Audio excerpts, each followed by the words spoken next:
Hi friends, నా పేరు Rajeshwari. Welcome to Rajeshwari kitchen. ఈరోజు మన రెసిపీ చిన్న పిల్లల నుంచి పెద్దవాళ్ళ వరకు హెల్దీ అయిన మిల్లెట్ దోశ అండి. తయారీ విధానం చూద్దాం రండి. జొన్నలండి ఈ కప్పుతో 2 వేయాలి. మీరు గ్లాస్తో అయినా కొలుచుకోవచ్చు. 2. దేంతో అయితే జొన్నలు కొలుచుకున్నారు 2, దాంతో 1 మినపప్పు అండి. 1 టేబుల్ స్పూన్ మెంతులండి. ఈ 3 కలిపి ఒక పెద్ద పాత్రలో వేసి, మీరు ఉదయం వేసుకోవాలంటే నైట్ నానబెట్టుకోవాలి, లేదా రాత్రి అనుకోండి ఉదయం నానబెట్టుకోవాలి. అలా రాత్రి నానబెట్టానండి. ఇలా నానిపోయినాయి. దీన్ని ఒక 4-5 సార్లు శుభ్రంగా కడిగి గ్రైండ్ చేసుకోవాలి. గ్రైండర్లో కొద్దిగా నీళ్లు పోసి నానిన జొన్నలు మినపప్పు ఇందులో వేసేసుకోవాలండి. వేసి గ్రైండ్ చేసుకోవాలి.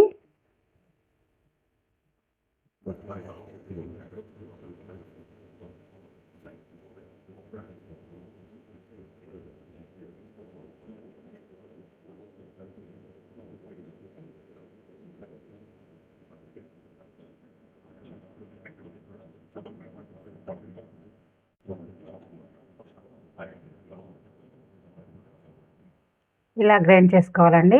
ఇది తీసి మెరిగిన తర్వాత టప్పర్వేర్ డబ్బాలోకి తీసుకోండి. డబ్బాలోకి తీసుకున్న తర్వాత మీకు ఎంత కావాలో అంత వేసి కలుపుకొని దోశ వేసుకోండి. మిగిలింది ఫ్రీజర్లో స్టోర్ చేసుకుంటే ఒక 4-5 రోజులు నిల్వ ఉంటుందండి. ఈ పిండికి సరిపడా సాల్ట్ అండి. ఇందులో తగినన్ని నీళ్లు పోసి కలుపుకోవాలి.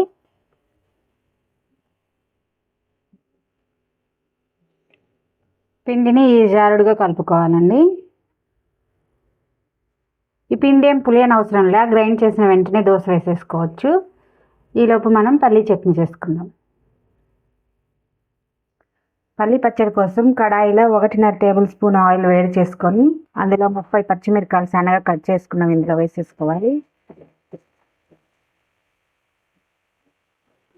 చిన్న గోళీ అంత చింతపండు, ఇంకా 1/4 కిలో టమాటాలండి ఇంత చిన్న పీసెస్గా కట్ చేసి ఇందులో వేయాలి. అలాగే తొక్క తీసిన చిన్నులపాయలు ఒక 20 వేసి ఒకసారి కలిపి మూత పెట్టి టమాటా మగ్గించుకోవాలండి. మధ్య మధ్యలో కలుపుతూ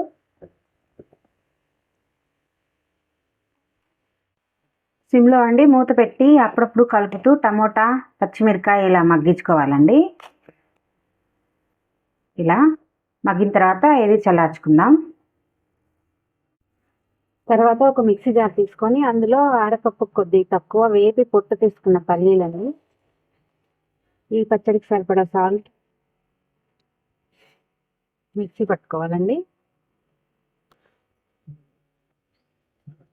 శనక్కాయలు ఇలా మెదిగిన తర్వాత చల్లార్చిన టమోటా పచ్చిమిరకాయలు చింతపండు ఇందులో వేసేయాలి. టమోటా పచ్చిమిర్చి వేసిన తర్వాత కొద్దిగా వాటర్ వేసి మిక్సీ పల్స్ వేసుకోండి.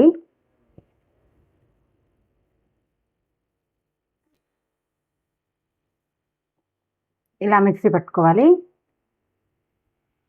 చట్నీ పోపు కోసం 1 టేబుల్ స్పూన్ ఆయిల్ వేడి చేసుకొని అందులో కొద్దిగా జీలకర్ర, కొద్దిగా ఆవాలు, ఒక మీడియం సైజ్ ఉల్లిపాయ సన్నగా కట్ చేసుకున్నాం ఇందులో వేయాలి.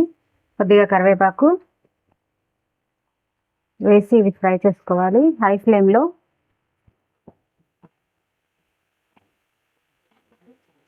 ఉల్లిపాయ ఇలా ఫ్రై అయిన తర్వాత స్టవ్ ఆఫ్ చేసి మిక్సీ పట్టిన పచ్చడి ఇందులో వేసేయాలి.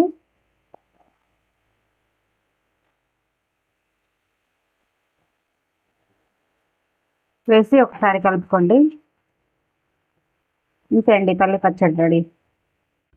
దోశ కోసం అండి స్టవ్ మీద తవా పెట్టుకొని హై ఫ్లేమ్ మీద వేడి చేసుకొని మీడియంకి అడ్జస్ట్ చేసుకోండి. దోశ వేసుకోండి. ఇంకా ఈ దోశ మీడియం ఫ్లేమ్ మీదే కాలాలండి.